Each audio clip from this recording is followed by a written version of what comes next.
Hi everybody, we are going to talk about how do organisms reproduce in this part. So first we'll start with the male reproductive system. The male reproductive system can be divided into two groups, the internal reproductive organs and the external reproductive organs. And we are also going to learn about the functions of each group. So as I said, the male reproductive system is divided into internal organs and external organs. So let us see an overview of the internal organs. The internal organs includes the testes, the epididymis, the spermatic cord, the ductus deferens or vas deferens, the ejaculatory duct, and the various accessory glands, that is the seminal gland, the prostate gland, as well as the bulbourethral gland. Whereas the external organs include the penis and the scrotum. Clear, my dear students? Okay. Now we are going to talk about the internal reproductive systems in a depth. First, we'll talk about the testes. The testes are the primary reproductive organs of males. They are oval shaped and two in numbers, and their main function is to produce sperm or spermatozoa as well as produce testosterone. Next, these testes have got lobules, and inside these lobules seminiferous tubules which are highly coiled structures are present, and the seminiferous tubules are separated by the septa, which extends from the mediastinum of the testes to the innermost layer of the testes, that is the tunica albuginea. Clear? Now, the seminiferous tubules are the site of spermatogenesis. Epididymis is a highly coiled structure which is the site of spermatozoa maturation and storage. And from the efferent ductules of the retitestes, the sperms go into the epididymis. The epididymis is divided into three parts: the head, the body, and the tail. Next, we come to ductus deferens, which is also known as vas deferens. And it is a long tube with thick muscular wall and a thin lumen.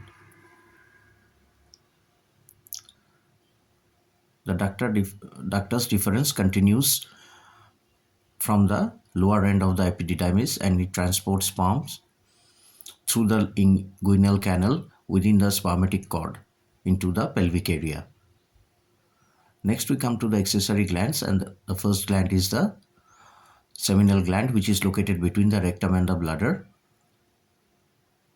and its function is to secrete seminal fluid, which is highly rich in fructose,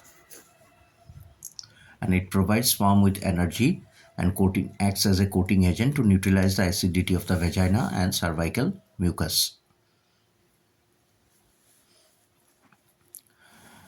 The secretion of seminal gland constitute bulk of the semen, about 70%.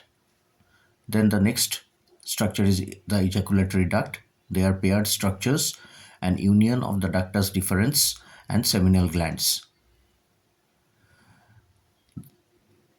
The ejaculatory duct pierces through the prostate, empties into the prostatic part of the urethra. Now, if you look at the diagram, then we can see that the ejaculatory duct is located between the bladder and the penis, and we can see the duct and the urethra. If we zoom in, then we can see the slit-like opening of the ejaculatory duct which empties into the urethra. Transitioning back to a sagittal view, we can see the next gland or the accessory gland, that is the prostate. They are chestnut-shaped glands and surrounds the proximal portion of the urethra. And its function is to secrete a milky fluid that aids in motility and activation of sperm. The prostate gland secretes a milky fluid which comprises 30% of the ejaculate. And as you can recall, the rest 70% is done by the seminal fluid. Clear? Note that the spermatozoa made up only marginal percentage of the total volume of semen. The prostate gland, if we zoom in, we can see that it is made up of fibrous connective tissue capsule having its own blood vessel and nerves. Next to the prostate gland is the bulbourethral gland, which is another accessory gland, and this is also known as Cooper's gland. And its function is to secrete a clear watery fluid that lubricates and prepares the urethra for the passage of semen. Clear? So the bulbourethral gland is located just inferior to the urethra, and we can see that it empties into the posterior aspect of the urethra at this point. Since we are talking about urethra, let us talk about it a bit more. The urethra has dual function. It evacuates urine from the bladder, as well as it acts as a passageway for the male ejaculate, that is the semen.